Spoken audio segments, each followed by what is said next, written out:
Please आप हमको यहाँ से बचाइए, हमें अनाथ होने से बचा लीजिए, हम अपने पेरेंट्स को नहीं देते। मोदी जी, हमने आपकी मन की बात तो बहुत सुन ली, पर आप हम बच्चों की मन की बात कब सुनेंगे?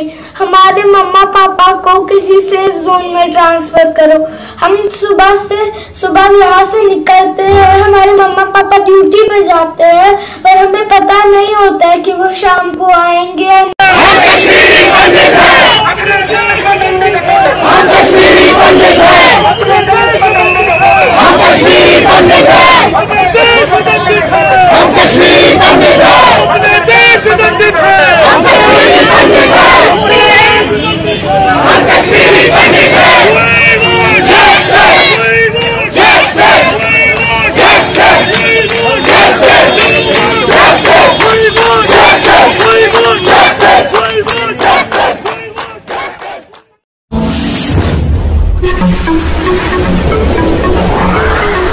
मैं एम नफीस रशीद, आप देख रहे हैं भारत न्यूज 247। खबर आखिर तक देखें और लास्ट तक बने रहें। जैसे मैंने आपको एक शुरू में ही पहले एक छोटी सी वीडियो दिखाई है कश्मीर की, एक कश्मीरी पंडित हैं और कश्मीर के हर चौक चौराहे पर बैठकर चिल्ला रहे हैं और बता रहे हैं कि हम कश्मीरी पंडित हैं। कहाँ है मोदी जी, हम कश्मीरी पंडित हैं। कहाँ है यानी कि अनुपम खेर, हम कश्मीरी पंडित हैं। कहाँ है विवेक अग्निहोत्री, हम कश्मीरी पंडित हैं। इस तरह के स्लोगन के साथ हर चौक चौराहे के ऊपर बैठकर एक कश्मीरी पंडित चिल्ला रहे हैं। राहुल की हत्या के बाद में कश्मीरी घाटी के पंडित डर चुके हैं। छोटे छोटे बच्चे वीडियो बनाकर वायरल करवा रहे हैं और संदेश देने की कोशिश ये कर रहे हैं कि हमारी बात, हमारी आवाज मोदी तक पहुंच जाए। मोदी जी सुन नहीं पा रहे हैं। शायद गोदी मीडिया है जो वो किसी और काम में लगी है, या हो सकता है यहाँ पर टीआरपी ना मिले, क्योंकि अगर कश्मीरी पंडितों की अगर ये बात करेंगे तो इनको सरकार की ओर से कोई ना कोई काम करना पड़ेगा। इस तरह के जो स्लोगन पहले लगातार बोले गए थे कि कश्मीरी पंडितों के साथ में इंसाफ किया गया है, एक फिल्म बनाकर बड़ा दर्द दिखाया गया है। वो कथित हिंदूवादी संगठनों के जो नेता थे और चिल्ला चिल्ला के बता रहे थे भाई बड़ा दर्द हो रहा है, वो फर्जी दर्द जरा अब असल में दिखाने की कोशिश करें। क्योंकि वाकई में जिस तरह से कश्मीरी पंडित लगातार प्रदर्शन करते हुए 10 दिन से ज्यादा हो चुके हैं और वो मांग कर रहे हैं कि उनको इंसाफ मिलना चाहिए, बड़ा सवाल खड़ा यह होता है कि ना गोदी मीडिया के पास समय है और ना प्रधानमंत्री नरेंद्र मोदी जी के पास समय है कि कश्मीरी पंडित की तरफ को आंख भी करके देखा जाए। मैं एक बड़ा सवाल और खड़ा करना जा रहा हूं कि आज जब इतने छोटे छोटे बच्चे वीडियो वायरल कर रहे हैं और मोदी जी से अपील कर रहे हैं और डर रहे हैं, कह रहे हैं कि हम अनाथ हो जाएंगे, तो कम से कम मोदी जी को आगे आकर एक ट्वीट तो कर देना चाहिए कि कश्मीरी पंडितों, मेरे भाइयों, सॉरी, चलो मत कहो सॉरी, आदत नहीं है कहने की, ना कहें, पर इतना तो कह सकते हैं कि मैं कार्रवाई के लिए आपको आश्वासन देता हूं। प्रशासनिक अधिकारी तो बेहतर करते ही हैं, बस जरूरत होती है उनको ऊपर से आदेश होने की। मैं इसी क्रम में जोड़ना चाहूंगा एडवोकेट मोहम्मद काशिद को, जो कि बिजनौर से हैं, मेरे साथ अक्सर जुड़ते रहते हैं भारत न्यूज 247 पर और देश के हर मुद्दे पर बात करते हैं, लगातार बात करते हैं और साथ ही साथ एक राह दिखाने की कोशिश ये करते हैं कि लोगों को राह दिख जाए और कोई ना कोई ऐसा उनके मुंह से मशवरा निकल जाए जिस पर लोग अमल करें। मेरी कोशिश में जोड़ रहा हूँ। मेरे साथ जुड़ चुके हैं एडवोकेट काशिद, जो कि बिजनौर से हैं। स्वागत है एडवोकेट काशिद साहब आपका भारत न्यूज 247 में। बहुत बहुत शुक्रिया सर। सर आपने, मैं एक वीडियो दिखा रहा हूं आपको, ये वीडियो आपने देखा है या नहीं देखा है नहीं मालूम मुझे।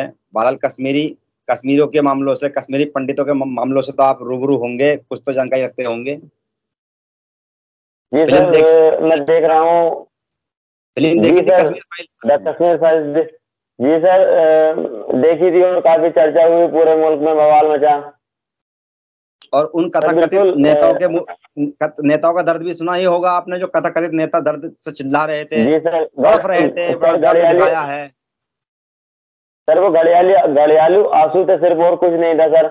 आज मैं देख रहा हूँ सर, राहुल की हत्या की हुई सर। जी सर, राहुल की हत्या हुए तकरीबन 10 दिन हो गए सर, लेकिन ना तो अनुपम खेर जो अपने बड़े बड़े आंसू लिए फिर रहे थे, घड़ियाली आंसू लिए फिर रहे थे, और विवेक अग्निहोत्री साहब जो देश के प्रति, कश्मीरी पंडितों के प्रति अपनी बड़ी भावना दिखा रहे थे सर, अभी तक ना कोई ट्वीट आया है, ना कोई उनके पक्ष में कोई बात आई है, ना कोई प्रदर्शन हुआ है, ना उनकी बात सुनी है सर। इससे पता ही चलता है कि सिर्फ मुल्क के अंदर अपना उल्लू सीधा करने के लिए पैदा हुए हैं सर नेता, इसके अलावा दूसरा कोई काम नहीं कर रहा सर। ऐसा लग रहा है कि हर कोई दूसरे के जलते हुए तवे पर अपनी रोटी सेकने की बात कर रहा है सर, इसके अलावा कुछ है ही नहीं। राव क्या कहते हैं कासिद मियां, हमको एक बात और याद आ रही है। टीवी स्टूडियो चल रहा था एबीवीपी न्यूज का, और उसमें रूबिका लियाकत लिपट के रोती हैं अनुपम खेर से। आज वो अनुपम खेर भी दिखाई नहीं दे रहे हैं कश्मीरी पंडितों की आवाज उठाते हुए। क्या वो एक ट्वीट नहीं कर सकते हैं कश्मीरी पंडितों के लिए कि मोदी जी कुछ तो देखिए, जिससे कि राहुल या और अन्य लोगों को इंसाफ मिल सके, या कश्मीरी पंडितों का दर्द कुछ कम कर सके? सर जो अनुपम खेर जी का उल्लू था वो सीधा हो चुका, वो तो पैसे कमा चुके और आकाओं की नजरों में सर बेहतर हो चुके। और सर बात रही रूबिका लियाकत की, मैं पहले भी आपके चैनल के माध्यम से कह चुका हूँ, ये सिर्फ आकाओं के हुक्म से चलने वाले चैनल हैं। ये स्वतंत्रता खो चुके हैं अपनी सर। हमारे देश का बड़ा दुर्भाग्य रहा है, ये चैनल सिर्फ और सिर्फ इतना दिखाते हैं जितना आका का हुक्म होता है सर। तो इनको तो अभी आका का हुक्म नहीं हुआ, क्या इन राहुल की हत्या दिखानी है या नहीं दिखानी है? हो सकता है हमारे प्रधानमंत्री जी कहीं पर, माननीय नरेंद्र मोदी जी कहीं पर बिजी हो।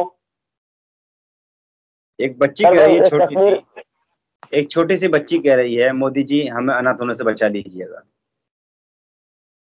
बड़ा दर्द होता है इस तरह के स्लोगन पढ़ के और इस तरह की पुकारे सुनते हुए। नहीं मालूम ये कौन से इंसान हैं ये लोग, आज सत्ता पे काबिज हैं और सत्ता पे काबिज होने के बाद में फिर नहीं समझ पा रहे हैं। फिल्म मेकर सिर्फ एक फिल्म मेकर से एक सवाल पूछना मैं भी चाहता हूँ। विवेक अग्निहोत्री जी, कश्मीर आइए और जाइए। मेरे भारत न्यूज 247 के पास में इतने संसाधन नहीं है, छोटा सा वेब पोर्टल मेरा है और बहुत कम पत्रकार मेरे पास में मौजूद है। अगर ऐसा होता कि मेरे पास विज्ञापनों का ढेर होता तो मैं वाकई में मैं इस पे चैनल पे बैठ के वादा कर रहा हूँ और दावे से कह रहा हूँ कि मैं अब तक कई सारे पत्रकार अपने भेज चुका होता और वहाँ पर कोई ना कोई यानी कि रिपोर्टिंग हो रही होती है, सच्चाई निकल के हम सामने ला रहे होते देश की कि भाई क्या मामला है क्या नहीं है। बहरहाल हमारे पास ये संसाधन नहीं है। कासिद, मेरा एक आखिरी सवाल आपसे यह है कि आप इसको किस नजरिए से लेंगे? पूरी तरह से कश्मीरी फाइल्स या कश्मीरी पंडितों का दर्द एक वाकई में दिखावा था या नौटंकी, या कुछ और कहेंगे आप? सर सरकार ने और अभिनेताओं ने जो अभी तक किया सर, इस बात को देखते हुए लगातार 10 दिन हो गए थे, ऐसा लगता है कि इन सब ने मिलकर इनकी सोची समझी साजिश थी। जो हमारे नेता थे उनको सिर्फ वोट से मतलब था और जो अभिनेता थे उनको पैसे से मतलब था। वो दोनों जिनके पूरे हो चुके सर। सर मैं तो ये कहूंगा कि अगर सरकार के बस की कश्मीरी पंडितों की मदद करनी नहीं है तो फिर दूसरों को मौका दीजिए सर। तो किसी शायर ने कहा है, कुर्सी है तुम्हारा जनाजा तो नहीं है, जब कुछ कर नहीं सकते तो उतर क्यों नहीं जाते, छोड़ते क्यों नहीं देते, उतर क्यों नहीं जाते हो। बहुत बड़ी बात सर हकीकत है सर। अगर तुम्हारे बस की कुछ नहीं, तुम कश्मीरी पंडितों की मदद नहीं कर सकते तो फिर किसी और को मौका दीजिए। यहाँ पर तो बहुत लोग हैं जो संघर्ष कर रहे हैं कुर्सी के लिए सर। हम तो इस बात को कहते हैं कि सर अगर सरकार के अंदर जरा सी भी क्षमता है तो फिर उतर जाए अपनी कुर्सी पर और दीजिए तो दूसरों को मौका। हम देखते हैं उनको सर। असल में ऐसे तो नहीं चलेगा जाए दिन, तुम घड़ियाली आंसू बहा रहे हैं सिर्फ और कुछ कर नहीं रहे सर। बताइए, अब जो है कश्मीरी पंडित 10 दिन से परेशान है, उनकी कोई मदद के लिए न सरकार जाने को तैयार, न सरकार का कोई नेता। और सर इतना और हो रहा है कि जो हमारी ये बिकाऊ गोदी मीडिया है सर, ये बिल्कुल वहां पर पहुंच नहीं पा रही, जनता के सामने इनकी कोई बात नहीं रख पा रही सर। आज जो ये कल जो बड़ी बड़ी बातें कर रहे थे मीडिया, जो पूरे दिन मैंने देखा सर कि लगातार जो है सिर्फ और सिर्फ द कश्मीर फाइल्स इतने जो है टीवी पर नहीं चल रहा था सर जितना जो है मीडिया चला रही थी। और हम सर यहाँ तक देख रहे थे कि एमएलए और बीजेपी के बड़े बड़े कार्यकर्ता और बड़े बड़े प्रदेश लेवल के, राष्ट्रीय लेवल के, क्षेत्र लेवल के, डिस्ट्रिक्ट लेवल के जो नेता थे सर, वो सिर्फ ये पोस्टर लगा रहे थे कि द कश्मीर फाइल्स जरूर देखें, जरूर देखें, जरूर देखें। आज तक अगर वो सारे के सारे लोग भी नहीं, अगर उसमें से 50% लोग भी अगर कश्मीर के लोगों की मदद करने पाए तो सर बिल्कुल मदद होगी। क्यों नहीं होगी मदद? आज इनके पास सत्ता भी है, हुकूमत भी है। आप ये कह रहे हैं जितना पैसा कश्मीर फिल्म फाइल्स देखने में बर्बाद किया, उतने पैसे से कश्मीर की मदद हो सकती थी, अच्छी खासी मदद। बिल्कुल हो सकती है सर। सर अगर ये जितने लोग उसका प्रचार कर रहे थे और आज अगर सर इसमें से अगर आधे लोग भी अगर कश्मीर का दुख समझ सके तो सर उनकी बिल्कुल मदद होगी। अफसोस वो लोग करें वाकई में जिस समय कश्मीर फिल्म फाइल्स आई थी और कश्मीरियों का फर्जी दर्द दिखाने की कोशिश की जा रही थी और साथ ही साथ ये बताने की कोशिश की जा रही थी कि किस तरह दर्दनाक दर्द दिया गया कश्मीर के लोगों को। हम भी मानते हैं कश्मीरी पंडितों के साथ में बुरा हुआ और जिन लोगों ने बुरा किया है भाई मैं यही कहूंगा कि उनको भी सद्बुद्धि मिले और साथ ही साथ कश्मीर के जो हालात हैं उन हालातों को सिर्फ सरकार ही सुधार सकती है, इसके अलावा कोई नहीं सुधार सकता। बहुत बहुत शुक्रिया काशी साहब हमसे जुड़ने के लिए। सर बुरा हुआ नहीं सर, बुरा हो रहा है सर, बुरा तो इस वक्त में हो रहा है सर क्योंकि हुकूमत भी है सर, सारी चीजें हैं। चलो अब तो अनुपम खेर जी की इस चीज का रोना नहीं रोनेंगे सर। हम देख रहे थे एक जमाने से अनुपम खेर जी यही रोना रो रहे थे कि हमारे साथ बुरा हुआ बुरा हुआ बुरा हुआ। आज अनुपम खेर जी जिसकी सरकार में थे पूरी सपोर्ट में, फुल हुकूमत में, और जो दिल चाहता है वो करते हैं। सरकार जो मुद्दा लाती है, जो कानून बनाती है, बिल्कुल मनमानी करती है। तो आज कश्मीरियों की मदद की जाए सर, मेरा तो यही मानना है कि अगर सरकार के बस की नहीं तो फिर हमें मौका दिया जाए। मैं एक मुसलमान होने के नाते इस बात को कह रहा हूँ कि सर अगर कश्मीर के पंडितों के साथ इस वक्त में बुरा हो रहा है तो सर उनके साथ जुल्म हो रहा है और उनसे इंसाफ मिलना चाहिए सर। बहुत बढ़िया, अच्छी सोच है आपकी।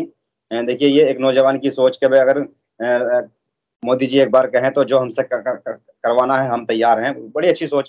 कुल मिलाकर ये थे मेरे साथ में जो कासिम, जो कि कश्मीरी फाइल्स फिल्म से लेकर और कश्मीरी पंडितों पर हम लोग चर्चा सिर्फ इसलिए कर रहे थे कम से कम मोदी जी तक व मोदी मीडिया तक ये संदेश पहुंच जाए कि पंडितों का दर्द समझना चाहिए कि असल माजरा वहां पर है क्या। हमारे चैनलों के पास, हम जैसे चैनलों के पास, पत्रकारों के पास इतने संसाधन नहीं होते हैं कि हम लोग जड़ तक की खोद के वहां से ले आएं या बहुत ज्यादा वहां पर रिपोर्टिंग करवा दें। हम लोग वायरल वीडियो व या कुछ संपर्कों पर ही आधारित होते हैं। तो कुल मिलाकर मेरी भी और मेरे साथियों की भी ये कोशिश है, मेरी टीम की, कि हम ज्यादा से ज्यादा इस मुद्दे को उठाएं जिससे कि कश्मीरी पंडितों को इंसाफ मिल सके। मैं एम नफीस रशीद, आप देख रहे थे भारत न्यूज़ 247। खबर को शेयर कर दें। हम कश्मीरी पंडित हैं, हम कश्मीरी पंडित हैं।